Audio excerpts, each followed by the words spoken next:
Bonjour à tous et bienvenue à Débat de presse. C'est une tribune pour discuter des grands points, des grands sujets qui ont marqué l'actualité nationale et internationale au cours de la semaine. Et ça se fait avec ceux qui ont l'information comme matière première, à savoir les journalistes. Ceux donc qui traitent l'actualité au quotidien se retrouvent en fin de semaine pour discuter des différents sujets qui ont marqué cette actualité. Alors pour ce dimanche, 4 sujets sont au menu. Nous parlerons de la marche pour en tout cas la construction de l'hôpital de référence de Bobo-Dioulasso sur le site de Kwa. L'évacuation sanitaire du général Djibril Bassolé nous intéresse également aujourd'hui. Nous parlerons aussi de cette affaire de charbon fin de Ayam Gold et Sakan SA. Alors affaire sur laquelle le RENLAC s'est prononcé au cours de la semaine. Et enfin, en actualité internationale, nous dirons un mot sur le retour de la dépouille de Étienne Tshisekedi, donc en République démocratique du Congo. Pour discuter de tous ces points de l'actualité, je suis en compagnie des 4 confrères de la presse nationale. Nous avons avec nous Dieudonné Zungrana de Aujourd'hui au Faso. Bonjour. Bonjour Sayon, bonjour téléspectateurs. Boukari Woba de Mutation est avec nous. Bonjour. Bonjour Sayon. Nous avons également avec nous Yacinthe Sanou de Omega FM. Bonjour. Bonjour Sayon.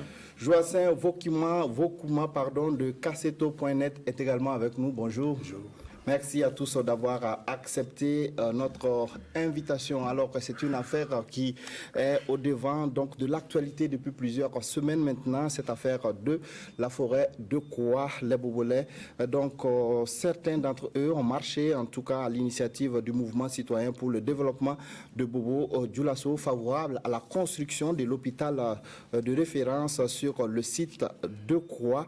Objectif appelé donc le gouvernement à construire le futur hôpital sur ces sites. Alors c'est une actualité que vous avez suivie.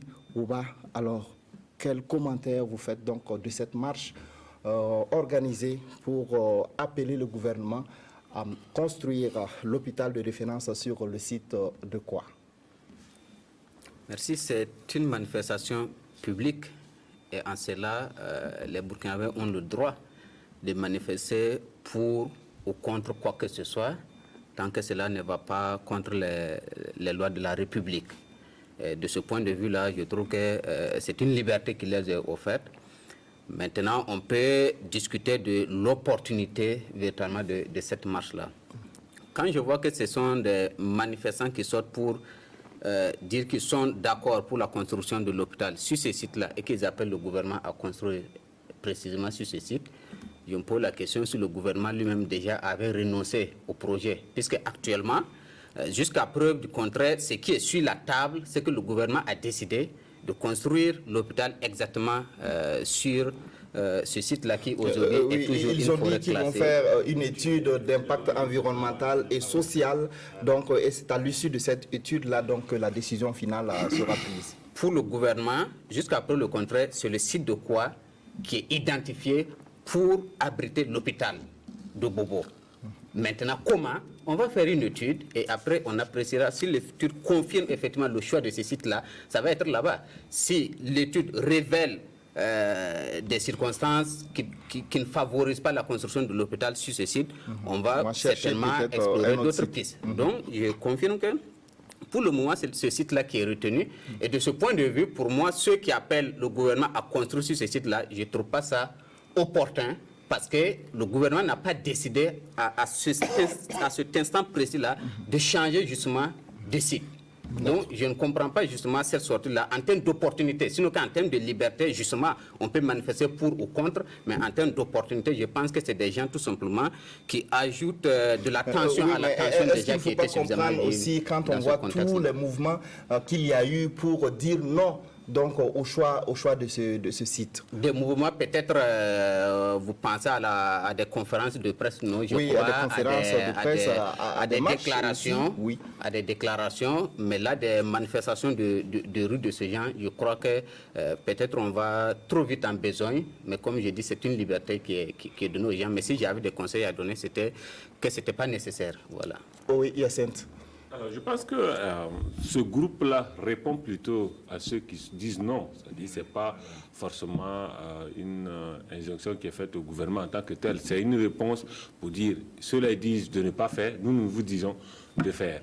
Et donc, effectivement, ça ajoute à la tension, ça ajoute un peu à tout ce qui a comme un bouclier autour de cette histoire de quoi. Et pour moi, c'est parce que le gouvernement, justement, est resté quelque part silencieux sur le dossier. On a vu dès le départ, le gouvernement se prononcer clairement dessus.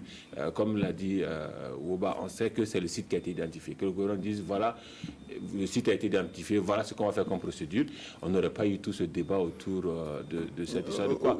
Malheureusement, il a fallu attendre certaines sorties, notamment la sortie du ministre des Affaires étrangères, pour voir un peu la levée de boucliers. Oui, mais quand on écoute le ministre des Affaires étrangères, on voit clairement qu'il est pour le site. Il a dit qu'il allait sur le site, qu'il a vu que c'était une partie de la forêt qui était assez clairsemée, qui n'a pas rencontré beaucoup d'arbres. Et ça signifie, comme Woba le disait clairement, qu'il était peut-être pour, en tout cas, la construction de l'hôpital sur ce site. Je pense que lui aussi il répondait justement à ceux-là qui avaient certains arguments face au choix de 16 hectares de la forêt de quoi. Pour moi, le site a été identifié. Il a été proposé à la Chine. Et donc, il y a eu quelque part un assentiment, en tout cas du gouvernement burkinabé. Maintenant, c'est la procédure à suivre qu'il fallait mettre en place. Et c'est sur cette partie-là que je trouve que le gouvernement burkinabé n'a pas été clair. Et c'est ce qui a donné lieu à toute cette polémique. Aujourd'hui, on en vient avec le développement des mouvements pour et contre à la décision du maire qui interdit certaines manifestations publiques. Ce qui, pour moi en tout cas, reste illégal parce qu'il n'a pas ce droit-là. On va revenir en tout cas sur ce communiqué donc, du maire de Bobo-Dioulasso, en tout cas qui a interdit tout mouvement, toute manifestation en tout cas relative donc, à cette affaire de quoi. Mais beaucoup de gens parlent aussi, quand on voit toutes ces sorties médiatiques, est-ce que c'est de l'instrumentalisation? Est-ce que c'est une politisation de l'affaire? Qu'est-ce que vous en pensez? Non, juste pour terminer sur mon point du silence. Tout ça, c'est le corollaire de ce qu'il y a eu comme silence des acteurs clés. Le ministère de l'Environnement, le ministère de la Santé et en dernier ressort, le président de Faso. On a vu un peu le dernier épisode en date sur le fameux faux communiqué du président de Faso. Mais tout ça, c'est parce qu'il ne s'est pas prononcé dessus. Et c'est assez étonnant qu'un dossier qui prend une telle ampleur, qui semble être l'un des plus grands projets, en tout cas, de son quinquennat, qu'on n'ait pas un avis clair dessus. On a eu la réponse du Premier ministre. Il a fallu une question à l'Assemblée nationale pour qu'il réponde. Donc c'est tout ce corollaire-là pour moi qui engendre tout ce qu'il y a comme polémique, tout ce qu'il y a comme mouvement. Et bien sûr, la gestion de ces mouvements-là peut être assez compliquée. Oui, sur la politisation ou l'instrumentalisation de ces différents mouvements, de ces différentes marches, qu'est-ce que vous en pensez, vous, Kouma? C'est possible. Les intentions des uns et des autres sont insondables. Mais ce que je veux dire d'entrée, c'est que j'ai vu le communiqué du maire de Bobo qui interdit les manifestations. Pour plus d'équité, il aurait fallu laisser ceux qui sont contre le projet là manifester lundi, comme le 3. Voilà, quitte maintenant à interdire les manifestations à venir le temps que l'étude commanditée par le gouvernement donne des résultats. Bon, c'est d'ailleurs pas qui va faire cette étude-là. Est-ce que c'est le ministère de l'Environnement? Est-ce que c'est un cabinet d'études privées? Ça n'a pas encore été précisé. Mais toujours est-il que le ministre Simeon Sawadro, qui était là-bas, a dit que ça prendrait au maximum 3 mois, peut-être avant, moins que ça. Mais il y a une sorte d'hystérie qui s'est emballée autour de cette affaire-là. Et c'est assez navrant, c'est assez dommage que sur un sujet aussi important comme ça, on se lance comme ça des anathèmes entre ceux qui sont on a vu même des affrontements au cours de la semaine, avec des menaces sur des hommes politiques. Absolument, oui. Ce qui est condamnable, ce n'est pas acceptable dans un état de droit. Lorsque le député Zerbo, puisque c'était de lui il s'agit, fait une conférence de presse avec ses partisans, c'est une activité légale qui est reconnu par la Constitution. Il a le droit de défendre ses idées devant tout le monde. Si les gens ne sont pas d'accord, ils peuvent aussi développer leurs arguments pour dire nous ne sommes pas d'accord avec ce que vous dites parce que. Mais on ne peut pas accepter ce qui s'est passé. Comme l'a souligné Hyacinthe, il y a eu, dès le début, quand on regarde, il y a eu un peu un cafouillage dans la communication du gouvernement. C'est-à-dire, quand le ministre de l'environnement a publié son communiqué, mais c'était assez clair.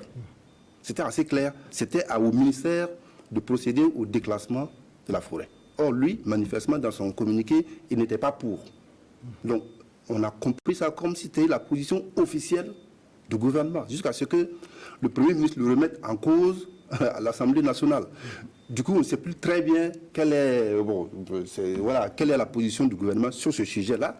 Et quand on voit une sorte de reculade du ministre de Simeon Sawadgo en disant on fait une pause, on fait une étude d'impact environnemental. Mais c'est justement là que beaucoup ne comprennent pas. Est-ce que cette étude n'aurait pas dû être faite avant donc de parler de déclassement? Oui, mais je pense que c'est une façon de rattraper, en même temps de mettre balle à terre, de rappeler au calme, d'appeler au calme pour que on débatte sérieusement de ce sujet.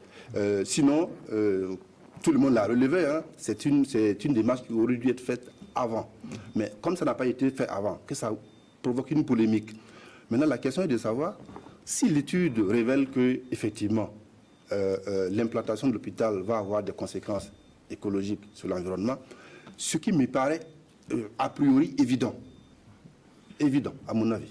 Sur l'impact sur les 16 hectares, il y aura un impact, même sur les autres, c'est une évidence. Maintenant, quel est le niveau de l'impact que ça peut avoir sur l'environnement, sur l'écologie, sur l'écosystème? Est-ce qu'il y a des espèces, par exemple, que l'implantation va tuer, éliminer totalement de la biodiversité? Ça, c'est la question. Et je pense que l'étude va montrer ça. Et s'il faut trouver un autre site, je pense qu'ils sont déjà en train d'envisager un autre site, puisque le ministre Barré a dit que si le projet doit être délocalisé, ça prendra 1 an de plus. Oui, de plus. Oui, d'accord. Oui, Zumbrana. Oui, bon, je ne sais pas. Comme dirait l'autre, le ministre Alpha Barry, la forêt est clairsemée. Elle n'est pas luxuriante, mais son affaire devient vraiment inextricable. Et tout ça, ça découle effectivement du cafouillage dans la communication. Effectivement, quand on parle du communiqué du 30 juillet 2018 du ministre de l'Environnement, le communiqué était limpide.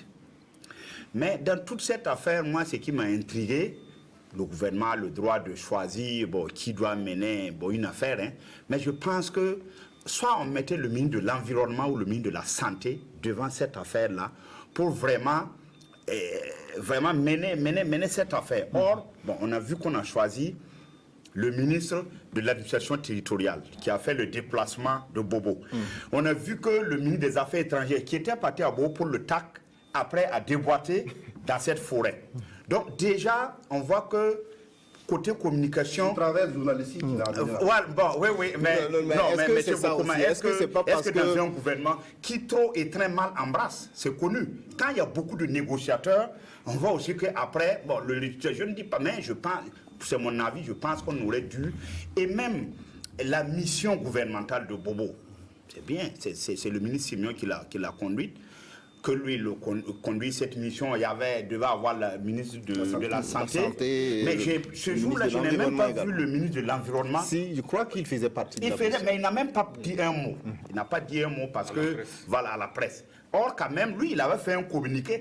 Et même s'il est de l'UNIPES, il fait partie d'un gouvernement. Et c'est la politique, tout le monde, comme l'a dit Vokouma, se réfère à ce communiqué du 30 juillet. Donc, on se dit que c'était la position officielle parce que quand un ministre fait un communiqué, ce n'est pas un titre personnel. Est-ce que finalement il n'a pas été mis en minorité par ce qui a été dit par le Premier ministre et c'est ça qui pose problème. Et même cette mission gouvernementale, je me dis que quand on fait une telle mission, il y a des personnes clés, il y a des personnes ressources qu'il faut associer, qui ne sont pas forcément politiques. Voilà, qui vont toucher vraiment des gens de Bobo et on allait... Mais parce que pour moi, cette mission gouvernementale de Bobo n'a pas réussi. Ça n'a pas été... Parce que c'est quoi? On dit qu'on va faire des études environnementales. 3 à 6 mois. Et cette forêt, parce que c'est quoi? C'est l'affaire, quand on veut être clair, l'affaire de la forêt de quoi ne date pas de maintenant, c'est depuis 2012. 2012, ça avait été d'abord la forêt, c'était Nassau. Nassau, Bolodougou. Bolodougou, bon, tu rectifieras, Bolodougou, il y avait quoi? Il y avait la forêt de Bankelendaga ou bien c'est quoi? Bankelendaga. Oui. Ensuite, quoi? Or, Bankelendaga et quoi? C'est 500 mètres ou c'est 1 kilomètre qui les sépare. C'est pas très loin, oui. Voilà, c'est pas. Donc, pourquoi en est-on arrivé là et quoi? On attend à la dernière minute encore pour faire tout ça. Or, les Chinois ont déjà dégagé le budget. Dans leur budget 2019, ils ont dégagé la construction de cet hôpital. Comment on va faire? Donc, mais tout les ça, gens se posent aussi des questions. Bobo, ce n'est pas une petite région entre griffes. Oui. Logiquement, on devrait pouvoir très rapidement trouver un autre site. Puis mais si mettre on fin a choisi ce site à la aussi, c'est polémique. pour des raisons évidentes. Il semble que pour les évacuations, c'est pas loin de Dougou. Il y a beaucoup de raisons évidentes qui ont fait qu'ils ont choisi ce site-là. Bon, maintenant, comme ça pose problème et que le gouvernement a un peu tardé avant de réagir, voilà, on parlait tout de suite de ceux qui sont pour et qui sont contre.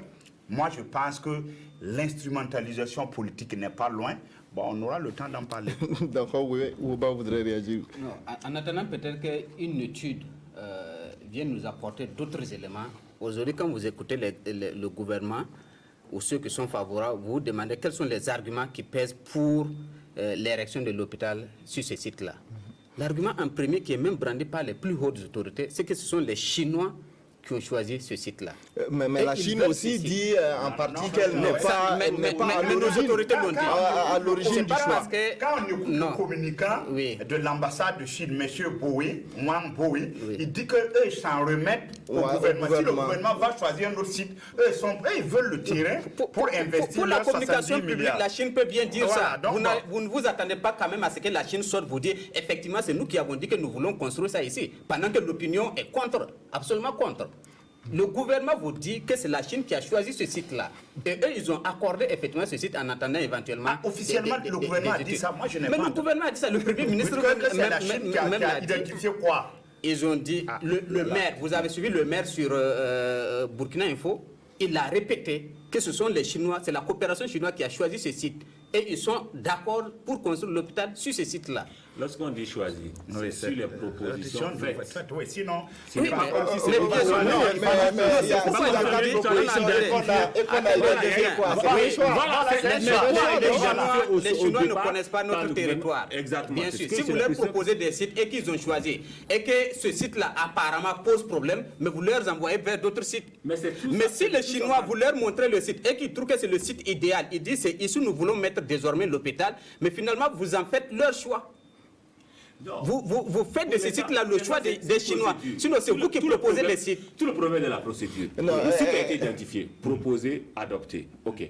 On a enclenché la procédure éventuelle qui peut enclencher le déclassement. Avec tout ce qu'il y a comme corollaire, comme étude. Le débat s'est focalisé avant même qu'on enclenche la partie étude. Et donc, et comme on l'a dit ici, c'est à cause du manque de communication que le débat a planté le dossier. Sinon, je pense que c'est un corollaire assez évident. Non, mais la Chine avait commencé déjà à poser les bornes. Ça veut dire que c'était un acquis. Tout ça fait partie de la- Non, on revient aux origines du problème. Dessus, je pense La pas quand même que décision, les la eaux et forêts décision humaines- ou l'avis du conseil municipal date du 19 mai. Le 29 avril. L'avis favorable. Le 29 avril, c'est là qu'est sorti, ce n'est même pas un communiqué, c'est une correspondance du ministre de l'Environnement adressée normalement au maire de la commune de Bobo. Oui. Et cette correspondance apparemment n'était même pas finalement destinée au maire, mais c'était destiné à l'opinion parce qu'au cours du week-end, l'opinion avait chauffé les réseaux sociaux. Aussitôt on a rédigé la correspondance pour envoyer au maire, aussitôt on a balancé la correspondance sur les réseaux sociaux. Ça, c'est devenu L'opinion maintenant s'en est saisie. Ça, c'est maintenant la gouvernance. En voyant justement même cette des trucs position confidentiels du ministre de sur les l'Environnement, réseaux qui est quand sociaux, même, bon. qui n'est quand même pas n'importe qui dans cette procédure, on s'est dit, bon, voici, tenez, c'est la position du gouvernement. Et quelques jours après, le 6 mai, le Premier ministre convoque un conseil de cabinet où est présent le maire de Bobo, en plus donc des ministres qui sont concernés par le dossier. Mais à cette occasion, le ministre de l'Environnement, en réalité, a été totalement désavoué. Vous faites bien de souligner qu'on ne l'a pratiquement pas vu à Bobo, ou en tout cas depuis un certain moment, il ne prend pas la parole. Il était dans le... Mais il ne prend pas la parole. Mais c'est vrai, c'est bien de sujet. revenir sur cette rencontre dont on vous parlait. Et je pense qu'au cours de cette rencontre a eu lieu à la primature, il a été clairement dit que les différents acteurs étaient tombés d'accord donc, sur le site en question. Bien sûr, c'est ce qui est sorti de cette rencontre, puisque le maire de Bobo, ou en tout cas la commune de Bobo, a fait un communiqué, du moins un compte rendu de ce conseil de cabinet-là sur son site. Et quand vous lisez ce communiqué, il est clair que sur ce site-là, effectivement, le gouvernement s'est mis d'accord avec la coopération chinoise pour ériger l'hôpital sur ce site-là. Et depuis, pratiquement, personne n'entend le ministre de l'Environnement parce que dans son fort intérieur, d'une certaine manière, il a été lâché par le gouvernement, alors que dans sa position, peut-être, il pensait qu'il était dans la position du gouvernement en disant que la mairie n'était pas habilitée à déclasser le site. C'est pour ça que je dis, dans ce dossier, il y a beaucoup de gestionnaires. Il aurait fallu recadrer, comme l'a dit Yacine, la communication, un seul interlocuteur, quand il dit c'est la position. Mais regardez tout de suite là, le ministre Simeon a parlé, le ministre Alpha Bari a parlé, le premier ministre a parlé, sauf le président du Faso peut-être que... Donc, et de ces 4 sorties-là, il y a souvent des nuances. Or, il aurait fallu qu'il y ait une seule personne et au moins on s'en tenait à se dire c'est officiel, c'est la position officielle du gouvernement. Mais dans ça, la communication, c'est vraiment un cafarnaum. Ok. On ne peut pas comprendre. Oui, Ce qui est évident, ça crée une fissure au sein de la majorité, puisque l'Union PS même a publié un communiqué. Oui, voilà, pour dire clairement, sans il y a des désavouer. journées même de l'arbre qui se tiennent le 3 août, que donc or, ils font partie du gouvernement. L'Union PS ne peut pas se désolider parce que, voilà, Je n'ai pas vu ça de cette manière. oui, non, mais ils font se communiquer, mais ils savent bien, soit, comme on dit, un ministre, ça ferme sa bouche, ou bien il ne peut pas ramener à contre-courant du gouvernement dans lequel il n'y a pas la même lecture, justement, de cette sortie de l'Union PS. Pour par exemple, l'Union PS est pour. Moi, je lisais le communiqué, c'est ce qui ressort. C'est amusant parce que je n'ai pas la même lecture. Il dit tout cela qu'il faut suivre les procédures de déclassement. C'est ce que le communiqué dit en synthèse. Oui, c'est... Bien sûr, mais c'est ce que le gouvernement, c'est la position du gouvernement actuellement. Mais on peut aussi interpréter comme l'a dit Oui, mais vous imaginez bien que quand on sort dans l'opinion comme ça, on essaie quand même d'être équilibré. Donc c'est de l'équilibre. Sinon, l'UNI dit qu'il faut suivre les procédures. Donc par rapport au déclassement. Donc c'est pas très... Donc c'est pourquoi j'ai dit que c'est la même position que le gouvernement. C'est la même position que le gouvernement. Avant d'arriver à là, ils font l'éloge de la forêt, de l'environnement, de leur attachement à la cause environnementale. Non, mais je pense que c'est leur conviction. Avant de le dire. Donc, c'est une question de... mis sous boisseau. Or, il était le ministre, il a de l'UNIR PS également. Ce communiqué, quand il le faisait, il était ministre toujours, il était ministre de l'Environnement. Absolument. Il est toujours ministre de l'Environnement. Non, ce qui est amusant dans cette affaire, c'est que les Chinois doivent être un peu désorientés. Parce que chez eux, une telle pagaille n'a pas lieu. L'État a décidé d'implanter un hôpital quelque part. Tout le monde se range, point barre, comme dirait l'autre. Ici, c'est autre chose. Je pense que c'est quand même bien pour eux, dès le début, qu'ils se disent, ah tiens, voici un pays où on polémique sur beaucoup de choses. Donc ils prendront beaucoup de précautions dans les années à venir pour que la coopération... Parce qu'il se dit même qu'ils sont un peu vraiment...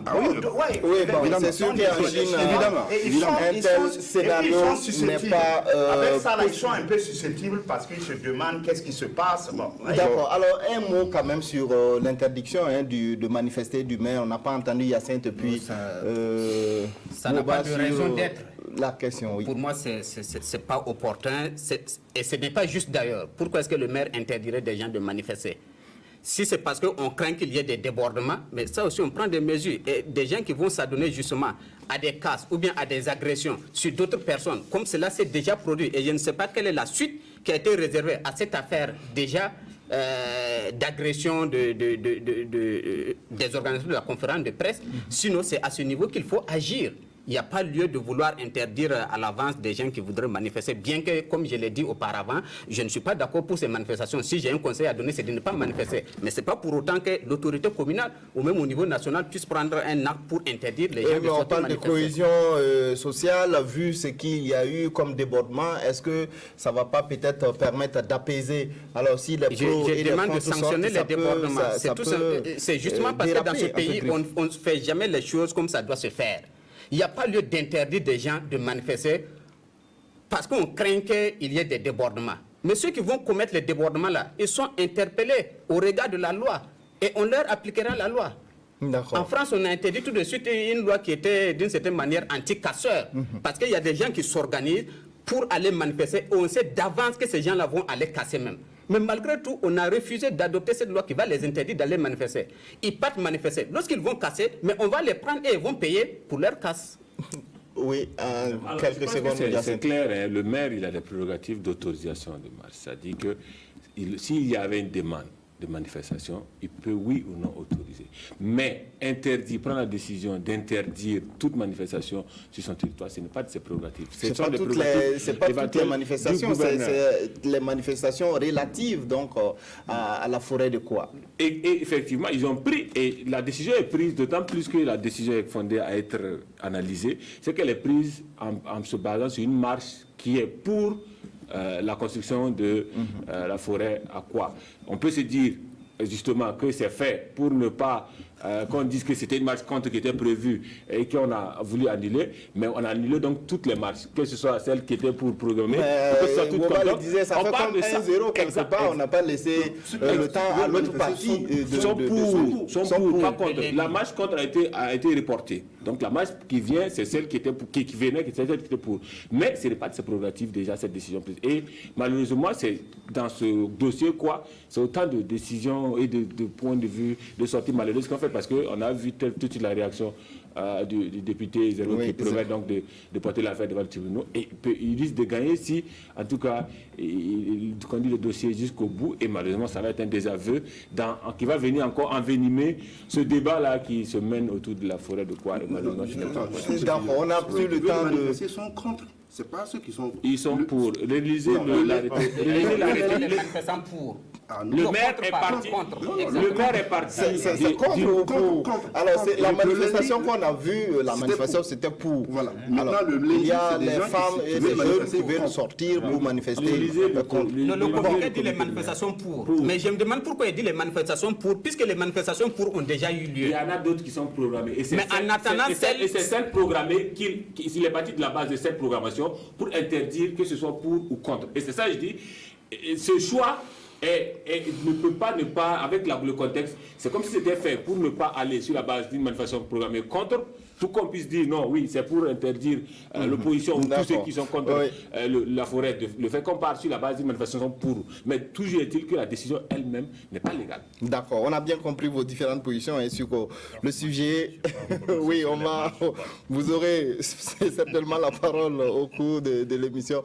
Alors, on va parler donc de cette affaire qui a marqué la semaine. Lundi 27, le réseau national de lutte anti-corruption, RENLAC, donc a fait une sortie médiatique sur l'affaire de charbon fin de la société Ayam Gold Essakane SA. Alors, on se souvient qu'une trentaine de conteneurs donc, de la société avaient été saisis et scellés en fin décembre 2018 à Bobo-Dioulasso par la Brigade nationale antifraude de l'or qui estimait qu'il y avait justement fraude. Alors, selon en tout cas les responsables du RENLAC, il y a bel et bien eu fraude à la commercialisation de l'or, exportation sans déclaration, détournement de marchandises soumises à autorisation spéciale de leur destination. Alors, quel regard justement vous portez donc sur cette affaire? Zungrana qui demandait la parole. Non, je pense que l'opération incriminée par le RENLAC date de décembre 2018. Voilà. Mais Ayam Gold dit qu'elle n'en est pas une première opération de ce genre. C'est en fait, elle a l'habitude de le faire. Depuis 2015, oui. Bon, et or, le RENLAC dit non, en fait, c'est frauduleux parce que vraiment, on profite de ça pour vraiment sortir des miner de l'or, de l'argent. Et pour toute réponse, le ministère des Mines et des Carrières s'est fendu d'un communiqué de démenti pour dire non, il n'en est rien. Ouais, ils disent qu'en tout cas, toutes les autorisations dont la société a besoin... Mais c'est moins ces autorisations que les conteneurs qui posent problème. Effectivement, quand vous avez l'habitude d'exporter quelque chose, vous avez tout, on imagine que quand même une grande société comme IAM Gold ne peut pas se permettre de sortir ce sang. Mais l'objet du délit, ce n'est pas les papiers d'exportation, mais c'est les conteneurs. Parce que le RENLAC dit qu'on profite en tout cas pour vraiment... Et aujourd'hui, c'est la parole de RENLAC contre celle de IAM Gold, puisque le ministère s'est seulement contenté d'un démenti. Or, il faut aujourd'hui quand même apporter vraiment quelque chose de plus tangible pour vraiment montrer qu'il n'en est rien et que vraiment IAM Gold est au-dessus de tout soupçon comme la femme de César. Donc, or, jusqu'à présent, on n'en est pas là. Donc je pense que bon, on est à ce niveau. Alors voilà. le débat est sur peut-être la teneur, hein, et donc. Oui, on parle de 67,4 tonnes de différentiel et puis de 59 pour l'argent, ce qui pour l'or, voilà, pour l'or, ce qui 24 pour l'argent, 60 kilos, 67 kilos, c'est kilos, le différentiel, c'est kilo, c'est kilo. Voilà. Et 5 kilos, c'est kilos et 59 kilos pour l'argent. Et pour l'or. 59 pour l'or et 24 pour l'argent. Or, si on prend ça, il parle d'un manque à gagner, en tout cas le RENLAC et puis l'opposition a dit que ça monte autour de 300 milliards. Bon, c'est quand même pas rien et il faut quand même éclaircir l'affaire. Oui, c'est vrai qu'on parle de 300 milliards, mais est-ce que c'est un manque à gagner pour l'État burkinabé? Peut-être que c'est la valeur, parce que je me dis que le charbon fin en lui-même et l'or contenu à l'intérieur appartiennent à la société. Alors l'État perçoit des royalties, donc sur des pourcentages sur toute cette somme.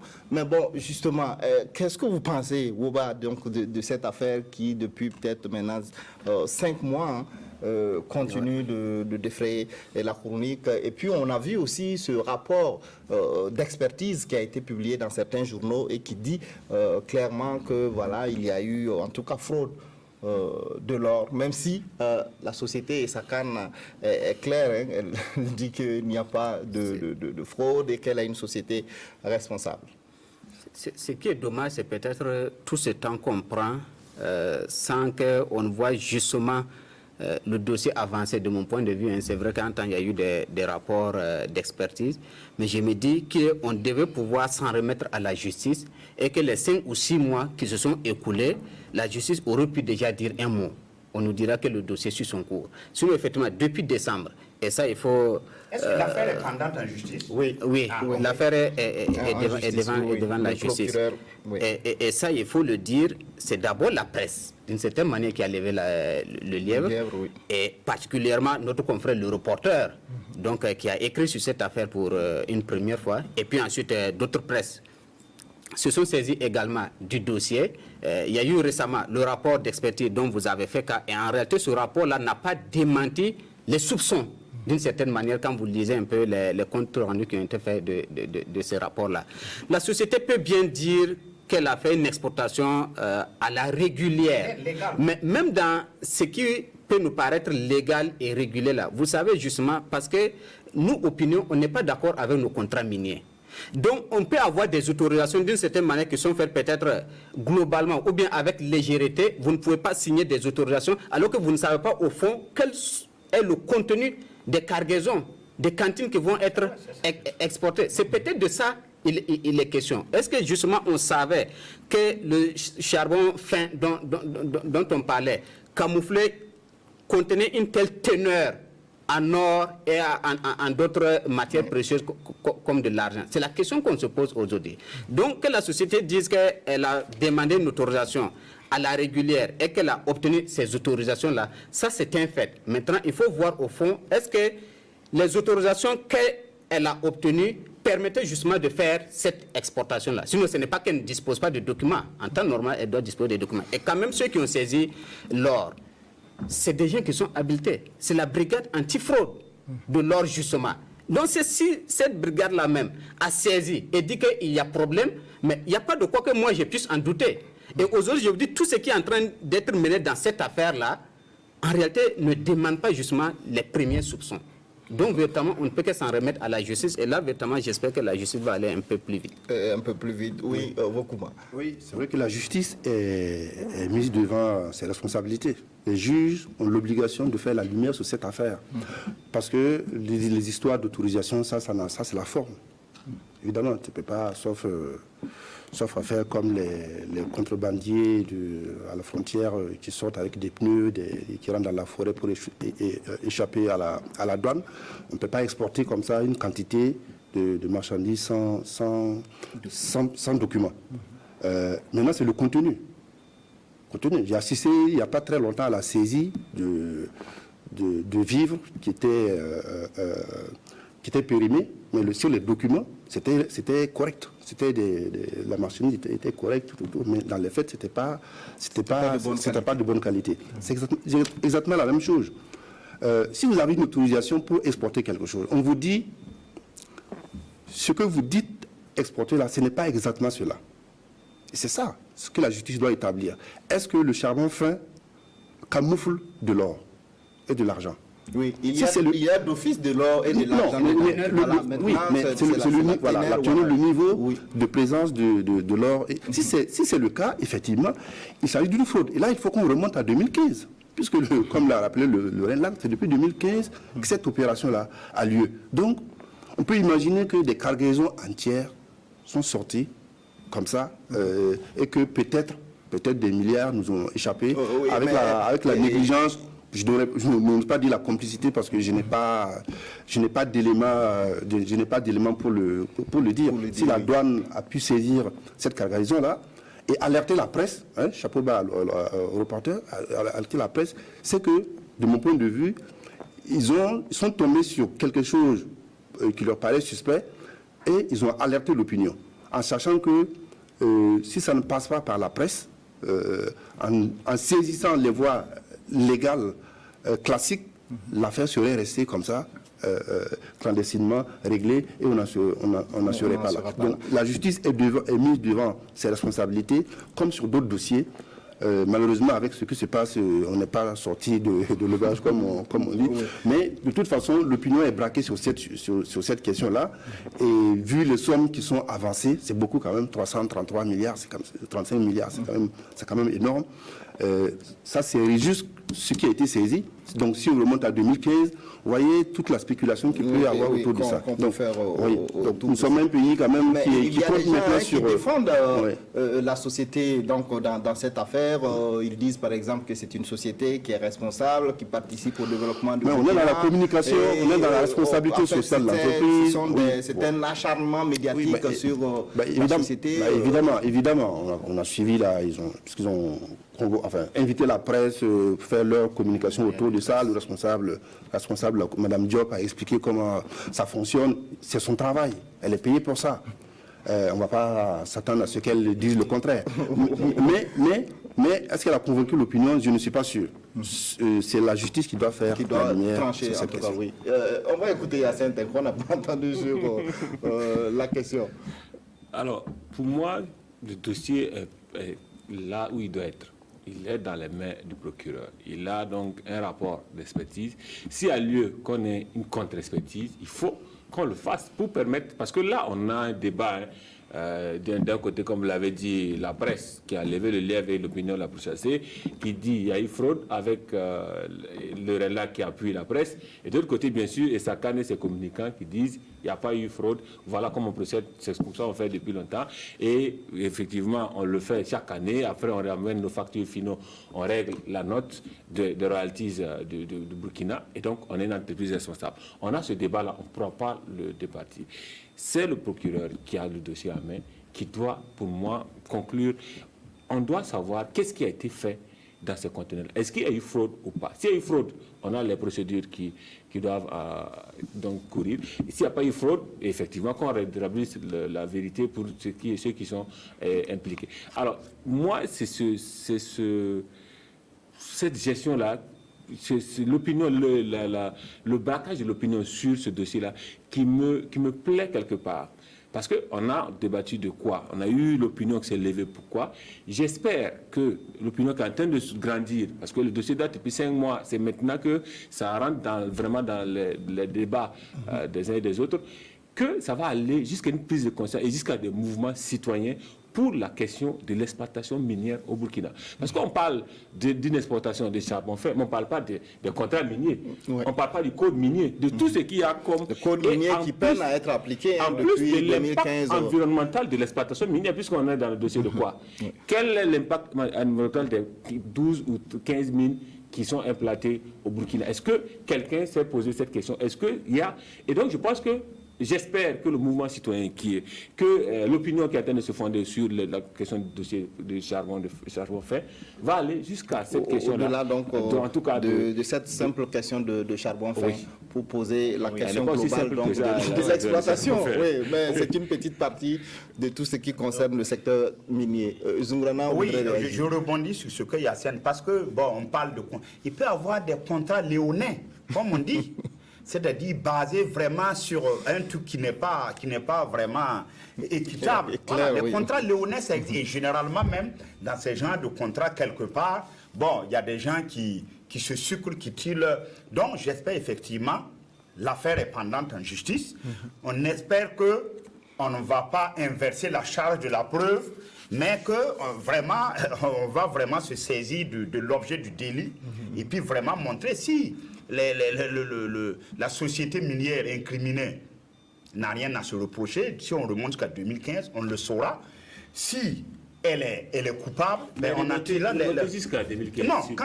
Non, quand vous dites remonter sur 2015, je ne vois pas l'exploitation de 2015 est passée, elle est déjà... Non, mais on se dit, si la fraude est confirmée, mais si la fraude est confirmée, ça veut dire qu'il y a eu peut-être... Le RENLAC ne parle pas de 2018, il dit même que c'est des pratiques qui ont cours depuis 2015. Pourquoi pas? Il y a des si après expertise et contre-expertise, on découvre qu'il y avait vraiment la fraude, le charbon qui est mis en cause. Mais ici, particulièrement, la saisie-là montre qu'il y avait irrégularité dans la déclaration. Et ce n'est pas une pratique qui est récente. Oui, mais si on va en 2015, rien ne nous dit qu'en 2015, ce n'était pas régulier. Non, mais rien ne dit également que c'était régulier. Oui, bien sûr, mais vous ne pouvez pas dire à la justice. Mais si déjà on aurait les 300 milliards, je crois que ça, c'est un truc concret. On est concret. Aujourd'hui, on a 30 conteneurs. C'est sur ça qu'on peut. On ne peut pas. Ça n'empêche pas la justice. Parce qu'en 2015, on va repartir sur des. Mais pourquoi vous allez dire à la justice de ne pas investiguer? Non, je n'ai pas dit à la justice. Oui, mais comme vous venez de le dire, pousser les investigations jusqu'à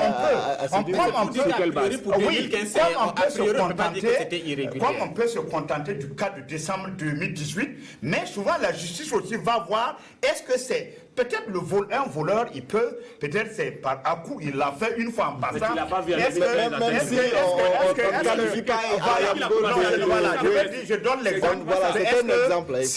Voilà, c'est un exemple. Si décembre 2018 là, peut-être que c'est un cas isolé. Ou bien c'est des pratiques. C'est ça aussi, parce que si c'est des pratiques qui sont là, c'est ça aussi. On doit déterminer qu'il y a eu fraude en décembre 2018. Voilà, ça c'est des conditions. C'est au conditionnel. C'est au conditionnel. C'est au conditionnel. La décision de justice, voilà, que tout ça peut-être pourra être précisé. Je voulais interpeller l'initiative pour la transparence des industries extractives qui est restée complètement à fond depuis ils ont fait, en tout cas, je ne sais pas, ils ont fait sur cette affaire. Ils ont fait une conférence de presse, je pense. Ça m'a échappé. Il y a eu une sortie dans la semaine. Voilà, dans la semaine, parce qu'on a eu une correspondance. Je ne sais pas trop. Le dossier est devant la justice. Voilà, on attend de voir. Il y a chacun sa façon d'agir, mais le dossier étant devant la justice, il y a certaines institutions qui ne peuvent pas se prononcer. Mais je pense que tôt ou tard, on le saura. Dans leur mission, c'est lutter contre la destination criminelle des mines, mais dès lors que la fraude intervient, on ne sait pas quelle est la destination finale. Donc ils sont exactement dans leur rôle. Ils sont interpellés. Oui, le processus de Kimberley, tout ça, quand on remonte à ça, c'est... Voilà. D'accord. Alors, on va parler de la santé. Ah ouais, l'or aussi est concerné. Oui, bon, alors ce chapitre, il est clôturé. On parle maintenant de l'évacuation sanitaire de Djibril Bassolé. Donc, c'était un sujet aussi qui a un peu fait la une de l'actualité au cours donc, de cette semaine. Alors, je vais partir directement sur cette conférence de presse du CEFOP. Donc, lors de ce point de presse, selon en tout cas le CEFOP, les soins de Djibril Bassolé en Tunisie devraient prendre fin donc, en juin 2019. Mais contre toute attente, je cite, les autorités burkinabées ont ordonné au Génégal de rentrer au pays avec comme prétexte qu'il serait envoyé en Turquie pour des traitements plus poussés et les mêmes autorités donc refusent désormais qu'il aille poursuivre ses soins comme convenu. Alors c'est une actualité qui est assez sensible. Oui, beaucoup moins. Bon. Que pensez-vous donc oui, j'avoue que c'est une affaire assez embarrassante et assez difficile parce que bon, c'est une question de santé et sans oublier évidemment la dimension politique. Ce qui m'échappe, justement, c'est la raison pour laquelle le général Bassolé a été ramené de Tunisie alors que son traitement manifestement n'est pas terminé. L'opposition dit, le CEFOP dit que c'est sur injonction du gouvernement. Bon, moi je ne vois pas l'intérêt du gouvernement de le faire revenir alors que c'est le gouvernement sur ses frais qui l'a expédié, qu'il a envoyé en Tunisie pour se soigner. C'est aux frais de l'État. Est-ce que c'est pour des économies de boutiquiers? Je ne suis pas sûr que c'est pour cette raison qu'ils l'ont demandé éventuellement de revenir. Mais si on ne clarifie pas cette question-là, ce sujet-là, moi je ne sais pas comment apprécier. Parce que si c'est le médecin de Tunisie qui dit finalement la méthode ou les soins que je suis en train de prodiguer aux médecins ne sont pas de nature à leur soigner son mal, donc il vaut mieux qu'il aille voir ailleurs, ça c'est autre chose. Mais le gouvernement n'a pas communiqué sur ça. En tout cas, il y a un flou, en tout cas autour des motifs qui, en tout cas, ça peut arriver. Donc, ça peut arriver. Un médecin peut suivre un patient et au bout du compte, il se rend compte que finalement le mal dont souffre le patient lui échappe. Il peut lui dire, je vous suggère d'aller voir ailleurs, d'aller voir d'autres médecins. Est-ce que c'est le cas? On ne sait pas. Moi, j'ai écouté l'opposition qui a expliqué d'après elle le motif, mais je trouve que c'est assez criminel quand même pour un gouvernement, si c'est le cas, de faire venir quelqu'un dont la santé est en train de se dégrader, le ramener ici, dans un pays où il n'a pas les soins appropriés et refuser de l'envoyer là où il faut. Donc je suis très sceptique sur les motifs. Et si quelqu'un peut m'apporter une clarification autour de ça, je suis très preneur. Oui, il y a cette. Alors nous avons posé la question à certaines personnes, même si elles ne veulent pas, officiellement en tout cas, parce que ce dossier est tellement, comme vous l'avez dit, sensible. La version qui est servie est que le médecin donc traitant en Tunisie a administré la moitié du traitement. Et pour l'autre moitié du traitement, il a donc soumis l'idée que l'environnement familial et tout ce qu'il y a comme environnement en tout cas au pays peut contribuer à améliorer. Et donc c'est l'autre moitié du traitement qui devait lui être administré ici. Ça c'est une version. Ensuite, ici, le débat ici se pose sur le bon de sortie du général Bassolé. Le premier, la demande en tout cas est là. La demande est là, la demande est sur la table du président du tribunal militaire. Alors, la première version qui a été servie par le ministre de la Justice est que le tribunal militaire donc, attend, c'est assujetti à la grève, à l'arrêt de travail des avocats, qui donc, il faut que l'audience pour qu'il statue dessus. Les avocats s'étonnent de cette mesure, Oui, puisque la il faut première... préciser peut-être que c'est le ministre Bagoro ministre de la Justice, oui. voilà, qui a parlé de ça, du fait que il y a retard ou blocage en tout cas de l'envoi, si on peut le dire ainsi, donc de l'évacuation sanitaire, voilà, parce qu'il y a grève des avocats. Alors, les avocats s'étonnent de cette affaire. Le bâtonnier qui, justement, dit qu'il y a eu un premier bon de sortie qui a été accordé. Alors, sauf que ce premier bon de sortie également n'a pas été accordé directement par le gouvernement du militaire, mais par le ministre de la Défense et donc par le gouvernement. On se rappelle très bien le communiqué afférent du ministre de la Communication. Est-ce que pour cette fois-ci également, on ne pouvait pas suivre cette procédure? C'est toute la question. Tout le débat que me pose aujourd'hui au niveau du gouvernement. Maintenant que la chose est sur la table du président du tribunal militaire, est-ce qu'on ne peut pas justement travailler à ce qu'il puisse se prononcer dessus à l'ouverture de l'audience et qu'on en finisse avec ce débat? Parce que pour moi, c'est une question quand même de la vie de quelqu'un. Quoi qu'on puisse en dire, aujourd'hui, personne n'a intérêt à ce que le pire puisse arriver. Donc, il faut travailler à lever. On n'a pas besoin de tout ce débat, tout ce traitement. Finalement, on se demande quelles sont les motivations des uns et des autres dans ce dossier. Oui, beaucoup de questions, en tout cas, se posent autour de ce sujet, Ouba. Des gens qui disent que pour des questions humanitaires, on aurait pu peut-être accélérer les choses. C'est un sujet délicat qu'on ne souhaiterait même pas avoir à évoquer sur des plateaux comme ça ici. C'est un sujet qui ne date pas d'aujourd'hui, la question de la santé de Djibril Bassolé, et c'est même un sujet qui est pollué, si bien que vous ne savez pas justement comment le traiter. Et quelque part, peut-être c'est lié à l'attitude de la personne elle-même. Moi, pour comparaison, j'ai toujours dit, observez le général Diendéré. Si demain on vous dit Diendéré est malade, les gens vont beaucoup plus dire, ah tiens, c'est fort probable, c'est possible.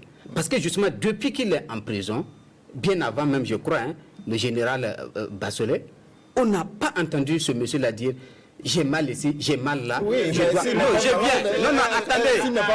Attendez, je viens. Non, pas que s'il n'est pas malade. Non, pas qu'il n'est pas malade. Mais écoutez, c'est ce que je suis en train de dire. Pourquoi est-ce que depuis que Bassolé est en prison, on ne parle que de sa maladie? Je ne dis pas qu'il n'est pas malade. Je ne dis pas qu'il n'est pas malade, mais il est malade comment? Monsieur Sanou, si vous entrez en prison, la semaine prochaine, vous allez être malade. Parce que la prison, justement, c'est un lieu où vous entrez. Non, forcément, vous allez être malade. Vous allez être malade. On n'entre pas en prison pour être bien portant. Non, je suis affirmatif.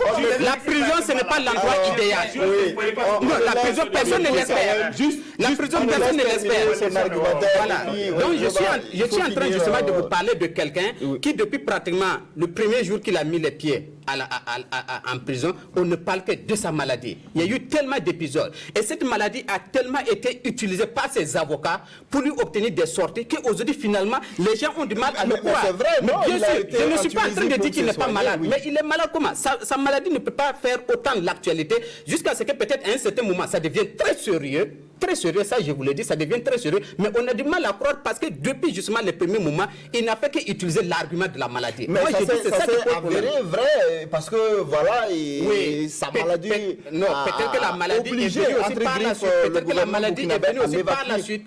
Pourquoi les premiers moments, les demandes d'évacuation et autres ont été refusées? Je ne pense pas que c'est peut-être parce qu'il n'est pas malade, mais parce que justement en l'examinant, parce que nos autorités aussi le font examiner par nos médecins, en l'examinant, on estime que la maladie n'est pas à un stade où il faut l'évacuer forcément ailleurs pour le soigner. Ça, je confirme. Donc de ce point de vue, si depuis cette période, pas seulement des garanties, la maladie c'est une question d'étape, c'est une question de stade. Non, je ne parle pas de je parle de la garantie qu'il puisse ne pas s'échapper. Mais on l'a permis de sortir et puis on l'a ramené. Pourquoi on l'a amené en Tunisie justement? Ça, c'est des raisons qui peuvent rentrer dans la ligne de compte dans les précautions prises dans le gouvernement, comme tu dis. C'est vrai que depuis le début, il était gravateur, on ne l'a pas sorti parce qu'on n'a pas les garanties qui reviennent. Non, oui, mais ce sont des questions également qui se posent. C'est l'examen médical qui permettait de le garder au niveau national. Quand on a estimé qu'il fallait l'amener à l'extérieur, on l'a amené à l'extérieur. D'accord. Alors, on va voir. C'est Si à votre féliciter. avis voilà, est partagé Bien sûr, par... je ne m'attends pas à ce que mon avis soit partagé. Ça, c'est Non, c'est totalement pas, moi. non. D'accord, alors, Je ne partage pas total parce que c'est surréaliste ce que vous dites. Effectivement, oui, c'est surréaliste parce que vous dites au début, on n'a parlé que de sa maladie. Oui. Si dès le départ, effectivement, parce qu'on a des médecins aussi qui le suivaient, on a estimé que le mal qui le rongeait ne nécessitait pas une évacuation, à un certain moment, parce que nous tous nous parlons, mais nous n'avons pas vu, en tout cas, moi je n'ai pas vu son bulletin de santé. Non, Mais qui est confidentiel, hein, qui reste, oui. à un certain moment, si les médecins ont estimé qu'il fallait vraiment l'évacuer, c'est qu'ils ont estimé que la pathologie là nécessitait une évacuation parce que sur place, on ne peut pas le soigner. Si vous dites ça, mais à vous entendre, on dirait que dès le départ, ça a été une invention de sa part et qu'au fur et à mesure maintenant, la maladie s'est installée. Donc, et c'est ça un peu qui paraît. C'est ça, je dis, ça paraît surréaliste. Mais ce que je retiens, il est parti en Tunisie. Il est rentré le 5 et on disait qu'il devait retourner en Turquie le 10 mai. Qui a dit?